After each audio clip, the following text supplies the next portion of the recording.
Hello, my name is Benjamin Hart. I'm an American attorney and the Managing Director of Integrity Legal here in Bangkok, Thailand.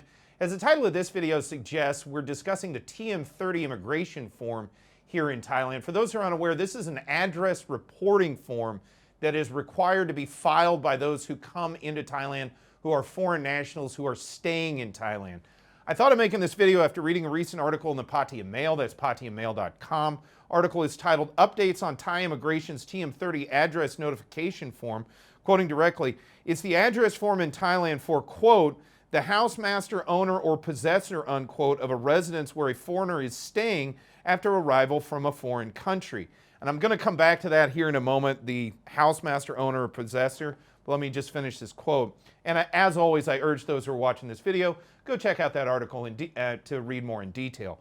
Quoting further, it should be filled in and returned to the local immigration bureau, quote, within 24 hours, unquote, from the time of arrival at the residence. However, weekends and official holiday periods are excluded from this deadline. Quoting further, the reporting was first introduced in the 1979 Immigration Act, but is now being enforced on the claim it enhances state security. Well, why ever it's being enforced, they can enforce it. It's in the act.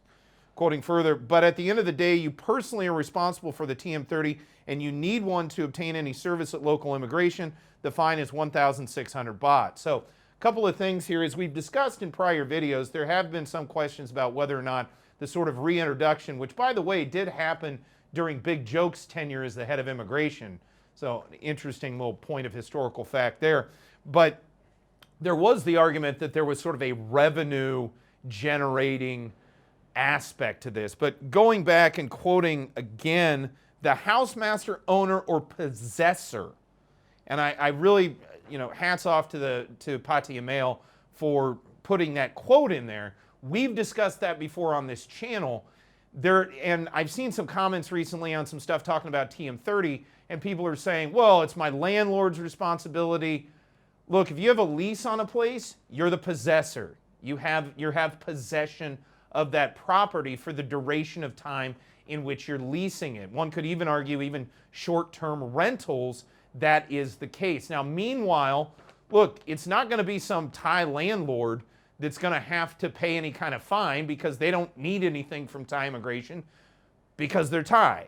So it's going to end up being you if you're leasing property here in Thailand or renting a place. It's going to end up being you that has to file it at the end of the day.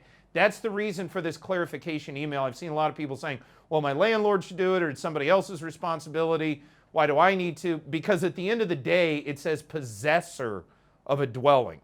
And look, even a short-term rental, even an overnight room in a hotel or something, a motel, whatever, guest house, one can make the very logical and legally based, if you will, to use a term of the kids nowadays, based arguments, is, yeah, you're in possession of that place for the duration of time in which you're renting it, so therefore it's ultimately your responsibility. It might be also incumbent on others, but there's no penalty for others for not filing the thing. The penalty is only going to be assessed against the foreigner here in the Kingdom of Thailand.